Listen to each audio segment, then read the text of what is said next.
আসসালামু আলাইকুম ভিউয়ার্স, সবাই কেমন আছেন? আশা করি সবাই ভালো আছেন। আমিও আলহামদুলিল্লাহ ভালো আছি।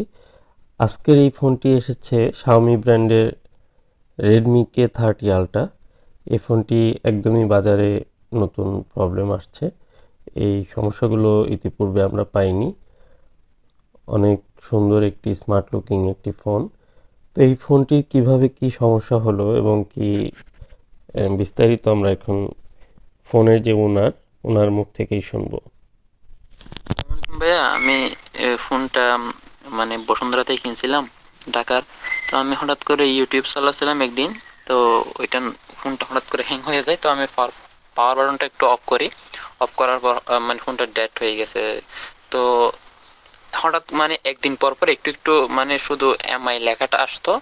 তো কিছুদিন পর দেখে ওইটাও আসে না। তখন আমি ফোন যেখান থেকে কিনছি ওদের কাছে নিয়ে গেছে। ওনারা একটা দোকান দেখা দিছে, আমি ওই দোকানে নিয়ে গেছি। ওনারা দেখে বলতেছে এটার নাকি আপনার মানে মাদারবোর্ডে দুইটা নাকি পাওয়ার আছে, ওই পাওয়ারের একটা নষ্ট হয়ে গেছে আর একটাতে হাফ আসতেছে। তো আমি ওনারা বলছে মানে আমাদেরকে দাও, তাহলে আমরা ঠিক করে দিব। তো আমি ওনাদেরকে দিছি। ওনারা 2 দিন সময় নিছে। 2 দিন সময় নেওয়ার পর বলতেছে এখনো হয় নাই, সময় লাগবে। তো ওনাদের আরো 5 দিন দিছি, তাও ওনারা করতে পারে না। তো আমি আমার বাসা যেহেতু কক্সবাজার, তো আমি আসার সময় নিয়ে আসছি ফোনটা। আর মানে ওনারা 6 দিনেও আমাকে কোনো রেজাল্ট দিতে পারে নাই। তো আমি ফোনটা নিয়ে আসছি। তো এখন প্রায় 1 মাস ধরে বসায় রাখছি। মানে কাকে দেখাবো এটা বুঝতেছি না। ওই জন্য হঠাৎ করে ফেসবুকে আপনার একটা মানে আপনাকে নিয়ে একজন পোস্ট করছে। আমি ওইখান থেকে দেখে আবার ইউটিউবে গিয়ে আপনার ভিডিও দেখছি। তো তখন ওইখান থেকে আপনার হোয়াটসঅ্যাপ নাম্বারটা নিয়ে আপনাকে নক দিছি। শুনছিলাম মাহাদি ভাইয়ের কথা, এই ফোনের ওনার। তো যা হোক, আজকে যে ফোনটি কাজ করব, এই কাজটি করার পূর্বে আপনাদের সঙ্গে বিগত যে ভিডিওটি ছিল, যে একটি সিপিইউ রিভল করেছিলাম অপ্পো C17 ফোনটি রিভল করার পর ফোনটি রিবুট করে। আপনারা দেখতে পাচ্ছেন এখানে যে রেজিস্টরটি রয়েছে, এই রেজিস্টরটি আমি জাস্ট একটু উপরে লাগিয়েছিলাম। যে পয়েন্টে রয়েছে গ্রাউন্ডের সাথে 1.7 ভোল্ট শর্ট হওয়ার কারণে ফোনটি রিবুট করছিল। আসলে একটি সিপিইউর ইনপুট অথবা আউটপুট ভোল্টেজ, যেগুলো 1.7 1.8 এই ধরনের ভোল্টেজ যদি কখনো শর্ট হয়ে যায়, তাহলে কিন্তু সেই ফোনগুলো রিবুট করে। যেমন সেন্সরের লাইন, ক্যামেরার লাইন, বিভিন্ন ধরনের লাইনগুলো সিপিইউ থেকে যেগুলো বের হয়ে গেছে, সেই লাইনগুলো যদি কখনো শর্ট হয়ে যায়, তাহলে কিন্তু আপনার ফোনটি রিবুট করবে, যদি সেটি কোয়ালকম চিপসেটের হয়ে থাকে। আর যদি এমটিকে হয়ে থাকে, সেক্ষেত্রে অনেক ক্ষেত্রে হ্যাং করে দাঁড়িয়ে থাকবে। আশা করি বিষয়টি অবশ্যই সবার কাছে ক্লিয়ার হয়ে গেছে। আপনারা ডাউট থাকলে অবশ্যই আমার ভিডিওটি দেখে আসতে পারেন। সিপিইউটি রিমুভ করার পূর্বে দেখবেন রেজিস্টরটি কোথায় ছিল, এবং কি সিপিইউটি লাগানোর পরে আমি যে সোল্ডারিং আয়রনের মাধ্যমে রেজিস্টরটি লাগিয়েছিলাম, সেটি একটি রং পজিশনে লাগানো ছিল।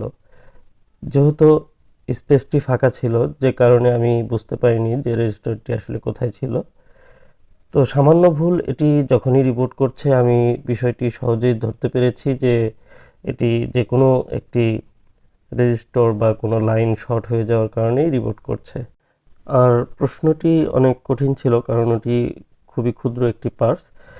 এরপরেও আবদুল্লাহ মোবাইল কেয়ার আমার সবচেয়ে কাছাকাছি অ্যান্সারটি করেছেন, যিনি বলেছেন একটি ক্যাপাসিটর লাগানোর সময় ভুল হয়েছে। তো এই বিষয়টি আমি ওনাকে প্রশ্ন করেছি, ক্যাপাসিটর না রেজিস্টর, এই বিষয়ে আমার সন্দেহ ছিল। তো যা হোক, ওনাকে অনেক অনেক অভিনন্দন, কারণ ওনার নিজে অনেক দক্ষ। আর ওনার একটি ইউটিউব চ্যানেল রয়েছে, আমি সেখানে ভিজিট করেছি। আর অন্যান্য যারা কমেন্ট করেছেন সকলকে অসংখ্য ধন্যবাদ। আপনারা অনেক ট্রাই করেছেন, বিভিন্ন ধরনের প্রশ্ন করেছেন। আর ফোনটি একদমই রানিং ছিল, রানিং ফোনটি আপনারা দেখতে পেয়েছেন আমি কাজ করেছি। তো সিপিইউতে প্রথমে সিপিইউ রিবল করার পর এরপরে এমএমসি রিবল করেছি। আর যে কোনো আইসি রিবলের পর, রিবলের পাশাপাশি যদি কোনো আইসি থাকে, তো ওই আইসিটি আপনার কভার না করে আপনি ওপেন রেখেই কাজ করতে পারেন। তবে অবশ্যই যখন মেল্ড অবস্থায় থাকে, একটি মাদারবোর্ড গরম অবস্থায় থাকে, তখন অবশ্যই আইসিটি সতর্কতার সাথে মাদারবোর্ডটি নাড়াচাড়া করতে হবে, যেন নাড়াচাড়া লেগে বলগুলো কোনো ক্ষতিগ্রস্ত না হয়। এছাড়া আপনার কভার করে নেওয়ার কোনো প্রয়োজন নেই। কারণ যদি একটি রিবলিং করার পর আইসিটি আপনি হিটপ্রুফ টেপ দিয়ে বা কোনো কিছুর মাধ্যমে আপনি কভার করে নেন, সেক্ষেত্রে আইসিটি চাপ লেগে বলগুলো শর্ট হয়ে যেতে পারে। আরেকটি বিষয় হচ্ছে, আমি যেহেতু এই সিপিইউটির কাজ করেছিলাম, ইএমএমসির কাজ করেছিলাম, অপর পাশে পাওয়ার আইসি রয়েছে। অনেকেই প্রশ্ন করেছেন যে পাওয়ার আইসিটি শর্ট হয়ে যেতে পারে, খারাপ হয়ে যেতে পারে। অ্যাকচুয়ালি এই পাওয়ার আইসিটি ইতিপূর্বেই রিভলভ করা হয়েছিল, পাওয়ার আইসিতে কোনো সমস্যা ছিল না। কারণ যখনই দেখা গেছে যে এটি সিপিইউ এবং ইএমএমসি রিলেটেড প্রবলেম, তখনই কাজটি আমাকে হ্যান্ড ওভার করা হয়। তো পাওয়ার আইসির বিষয়টি আমি নিশ্চিত ছিলাম। আর পাওয়ার আইসিটি একদমই নন পেস্টেড একটি আইসি। আপনারা এটি মাথায় রাখবেন, নন পেস্টেড আইসি যদি অপর পাশে থাকে, সেক্ষেত্রে আইসিটি খারাপ হওয়ার সম্ভাবনা খুবই কম থাকে। অবশ্যই আশা করি আপনাদের প্রশ্নগুলো ক্লিয়ার হয়ে গেছে। আর এ ধরনের কাজগুলো আমি অ্যাভেলেবল করে থাকি, এজন্যই আমি নিজে কনফিডেন্টলি কাজগুলো করি। যেমন আজকের যে কাজটি করছি, এই কাজটি কিন্তু একেবারেই ব্যতিক্রম একটি কাজ। K30 আলট্রা শাওমি ব্র্যান্ডের যে ফোনটি, এটি মিডিয়াটেকের একটি চিপসেট দিয়ে করা। তো মিডিয়াটেকের আইসিগুলো একটু ওভারহিট হয়, এটি আপনারা জানেন। তো হিটিংয়ের কারণে হয়তো এই সিপিইউগুলো ফল্ট হতে পারে এবং কি বলের ফল্ট হতে পারে। আসলে যে লিড থাকে বলের মধ্যে, এই লিডগুলো দীর্ঘ সময় টেম্পারেচারের কারণে এবং কি নানা রকম হিটিং ইস্যুর কারণে এক সময় খারাপ হয়ে যেতে পারে, যে কারণে ফোনগুলো হ্যাঙ্গিং প্রবলেম এবং কি রিবোট এবং ডেড কন্ডিশনেও চলে যেতে পারে। তো যা হোক, এটির অ্যাকুরেট যে রিবলিং প্লেট এই মুহূর্তে আমার কাছে নাই, সেজন্য আমি ইউনিভার্সাল যে প্লেটটি আছে, মাস্টার প্লেট দিয়ে আমি রিবলিং করে নিচ্ছি। আসলে এই ধরনের কাজগুলো আমি অ্যাভেলেবলই করে থাকি, যে কারণে নর্মালি আমি কাজটি করছি। তবে এটি একেবারেই খুব ন্যানো প্ল্যাটফর্মে তৈরি করা একটি চিপসেট, যেটি পোকো X3 Pro থেকেও অনেক বেশি সূক্ষ্ম, লাইনগুলো অনেক বেশি ঘন। তো এই আইসিগুলো রিবলিং করে সঠিকভাবে যদি লাগানো সম্ভব হয়, তাহলে ফোনগুলো ঠিকই আগের মতো পারফর্ম করবে বা ডেড মোড থেকে ফিরে আসবে। যদিও এটি ঢাকাতে মেবি মোতালেব প্লাজাতে দেখানো হয়েছিল বা ভালো কোনো শপে দেখানো হয়েছিল। আর যিনি কাজ করেছেন তিনি অত্যন্ত দক্ষ একজন টেকনিশিয়ান, যে কারণে কাজটি অনেক সুন্দরভাবেই করেছে। আমি ওনার কাজকে প্রশংসা করব, কারণ আইসিগুলো রিমুভ করার পরেই আমি বুঝতে পেরেছি যে কাজের মান খুবই ভালো ছিল। কিন্তু একটি প্রবলেম হয়েছে যে উনি আইসিটি লাগানোর সময় হয়তোবা একটু অন্যমনস্ক থাকার কারণে আইসির ভিতরে যে বলগুলো ছিল, সেগুলো শর্ট থাকা অবস্থায় উনি ফোনটিকে হয়তো ট্রাই করেছে। আইসিটি যখন লাগানো হয়েছে তখন হয়তো কোনো বলে শর্ট হয়ে যায় এবং কি পরবর্তীতে উনি র্যাম ইনস্টল করার পরে ফোনটি রান হয়নি। আর অনেক সময় 4-5 দিন রেখেও অনেকে, ঢাকাতে যেহেতু অনেক ব্যস্ত সময়, ব্যস্ত শহর, সে কারণে হয়তো অনেকেই একটা ফোন একাধিকবার ট্রাইও করে না, যে কারণে অনেক ফোন রিটার্ন করে দিয়ে দেয়। তো আমি এই ফোনগুলো ট্রাই করি। আমি আসলে যখন কাজ করি খুব মনোযোগের সাথে কাজ করার চেষ্টা করি, প্রত্যেকটি কাজ যত্ন সহকারে করার চেষ্টা করি। আর আমি খুব বেশি চাপ নেই না, আমি খুব বেশি ক্রিটিক্যাল যে কাজগুলো থাকে সেগুলো দু একটি করে করি। সময় পেলে এই কাজগুলোকে আমি সময় দেই, খুব ধীরে সুস্থে কাজগুলো করার চেষ্টা করি। তো আমার আইসিটি রিবলিং যেহেতু শেষ হয়ে গেছে, এবার আমি পিসিবি বোর্ডে ইনস্টল করব। আরেকটি প্রশ্ন হচ্ছে যে আমার রিসেন্ট ভিডিওতে আমার এক ভাই প্রশ্ন করেছেন যে আমি এসএমডি যে কোম্পানির ব্যবহার করি সেটির টেম্পারেচার কত রাখি আর কত রাখি। তো আমি বলবো, আমি কুইকের এসএমডি ইউজ করি। কুইকের যে সোল্ডারিং স্টেশন যেটি রয়েছে, হট এয়ার গান, এটি আমি ইউজ করে থাকি। এই হট এয়ার গানের এয়ার রাখি 50 থেকে 60, আর হচ্ছে টেম্পারেচার 350 ডিগ্রিতে এখন আমি কাজ করছি। আর আইসিটিও আমি রিমুভ করেছি 350 ডিগ্রিতে, কারণ হচ্ছে এই আইসিটি অলরেডি রিভলভ করা ছিল। আর একটি রিভলিং পেস্ট যেটি রিভলভ করা থাকে সেটি মেল্ড হতে 350 ডিগ্রি এনাফ একটি টেম্পারেচার। আর যদি এটি ইতিপূর্বে কাজ না করা হতো, সেক্ষেত্রে কিন্তু 370 380 দিয়ে আমাকে মাদারবোর্ডটি থেকে এই সিপিইউটি রিমুভ করতে হতো। তো এক এক সময় এক এক রকমের টেম্পারেচার আমাদের ইউজ করতে হয়। আসলে নির্দিষ্ট করে একটি টেম্পারেচার ফিক্স করে আমরা কখনোই কাজ করি না বা করা উচিত নয়। বিশেষ বিশেষ সময়ে টেম্পারেচার আপনার আপ এবং ডাউন করতে হতে পারে। তো একটি বিষয় বলবো যে আপনি ট্রাই করুন, কন্ট্রোলিং আপনার হাতে যখন চলে আসবে তখন আপনি অটোমেটিকলি বুঝবেন যে কখন টেম্পারেচার বা এয়ার কম বেশি করতে হবে। অবশ্যই একটি প্র্যাকটিসের বিষয়, আর দীর্ঘদিন কাজের অভিজ্ঞতা থেকেই এই কাজগুলো খুব সহজভাবে আমি করতে পারছি। আসলে এটি খুব অল্প সময়ে আমার আয়ত্তে চলে আসেনি। দীর্ঘ প্রায় 20 বছর যাবত আমি কাজ করে যাচ্ছি। আসলে মোবাইল রিপেয়ারিংয়ের জগতে যখন প্রথম কাজ করি তখন নোকিয়া ফোনগুলো ছিল অ্যাভেলেবেল। সেই সময়ে নোকিয়ার যে পাওয়ার আইসিগুলো ছিল সেগুলো রিবলিং করে আমরা কাজ করতাম এবং ডিসপ্লে আইসি, কিপ্যাড আইসি এগুলো অ্যাভেলেবল কাজ করতাম। তো যা হোক, আজকের যে চিপসেটটি এটি মিডিয়াটেকের একটি চিপসেট, অনেক উন্নত প্রযুক্তির একটি চিপসেট নতুন করা হয়েছে।